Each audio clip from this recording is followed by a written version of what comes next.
RTC సిబ్బంది కుటుంబ సభ్యుల ఆరోగ్య పరిరక్షణ ధ్యేయంగా డిస్పెన్సరీలో హెల్త్ క్యాంపులు ఏర్పాటు చేసి ఆరోగ్య పరీక్షలు నిర్వహిస్తున్నామని, ఈ క్యాంపును అందరూ సద్వినియోగం చేసుకోవాలని ఆర్టీసీ తార్నాక హాస్పిటల్ నుండి వచ్చిన chief medical officer doctor Shailaja అన్నారు. ఆదిలాబాద్ డిపో పరిధిలోని ఆర్టీసీ డిస్పెన్సరీలో గ్రాండ్ హెల్త్ ఛాలెంజెస్ కార్యక్రమంలో భాగంగా నిర్వహించిన మెడికల్ క్యాంపును ఆమె ముఖ్య అతిథిగా విచ్చేసి రీజనల్ మేనేజర్ సొలొమన్, అదేవిధంగా డిపో మేనేజర్ కల్పనతో కలిసి ప్రారంభించారు. మనం ఆరోగ్యంగా ఉంటేనే సమాజంలో సేవలు అందించడానికి అవకాశం ఉంటుందని, అదే లక్ష్యంతో ఉద్యోగుల ప్యాసింజర్లకు కూడా ఆరోగ్య పరీక్షలు నిర్వహిస్తున్నట్లు chief medical officer doctor Shailaja పేర్కొన్నారు. ఈ ఆరోగ్య శిబిరాలను సద్వినియోగం చేసుకోవాలని, ఆరోగ్య పరీక్షలు చేయించుకోవాలని సూచించారు.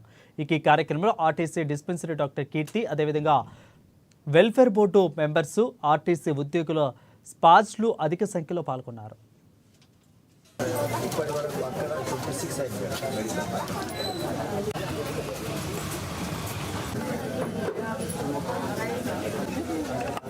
ఈరోజు గ్రాండ్ హెల్త్ ఛాలెంజ్ స్పౌజ్ కార్యక్రమాన్ని ఆదిలాబాద్ డిస్పెన్సరీలో మా చీఫ్ మెడికల్ ఆఫీసర్ గారు హెడ్ ఆఫీస్ నుంచి వచ్చి మరి వారి కార్యక్రమాన్ని మొదలుపెట్టారు. సో ఇంతకుముందు మేము కొంతమందికి పరీక్షలు నిర్వహించడం జరిగింది.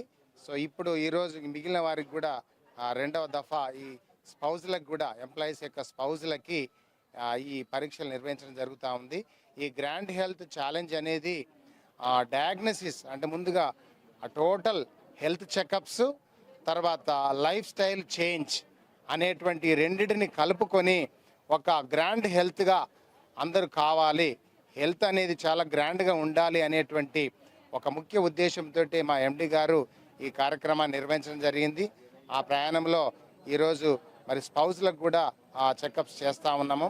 సో తప్పకుండా ఇది అందరూ ఆరోగ్యంగా ఉండడం కోసం, మరి మా సిబ్బంది అందరూ ఆరోగ్యంగా ఉంటే తప్పకుండా మేము ప్రజలకు ఇంకా మంచి సేవలు అందించడానికి అవకాశం ఉంటుందనే ఉద్దేశంతో మేనేజ్మెంటు మరి సిబ్బంది అందరికీ కూడా ఆరోగ్యాలు బాగుండాలని చేస్తున్నటువంటి కార్యక్రమం. కాబట్టి తప్పకుండా అందరూ మాతో సహకరించాలని కోరుకుంటున్నాను. అలాగే ఎంప్లాయీస్ కూడా 1 and 2 చేసాము. ఇప్పుడు ఏంటంటే మనము స్పౌజెస్కి చేస్తున్నాము.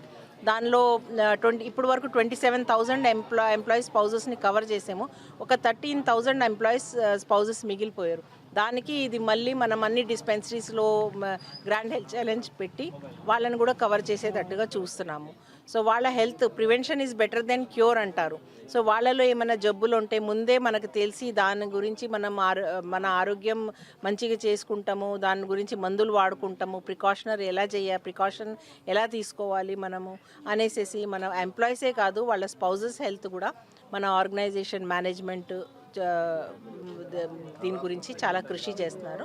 సో ఇప్పుడు మీరు చూసారు ఇంతమంది వాళ్ళు కూడా అందరూ వచ్చేసి ఇక్కడ ట్రీట్మెంట్ మన ఇన్వెస్టిగేషన్ చేయించుకుంటున్నారు. ఇదంతా మొత్తం రిపోర్ట్స్ కూడా మన హెచ్ఎంఐఎస్ మాది ఏదైతే సిస్టమ్ ఉందో హాస్పిటల్ మేనేజ్మెంట్ సిస్టమ్, దానిలో ఇన్కార్పొరేట్ అయిపోతుంది ఈసీజీ రీడింగ్తో సహా. సో ఎప్పుడన్నా వీళ్ళు తర్వాత ఫ్యూచర్లో వచ్చినప్పుడు మనము బటన్ నొక్కితేనే ఇదంతా వీళ్ళకి ఇలా జరిగింది అనేసి ముందే మనకి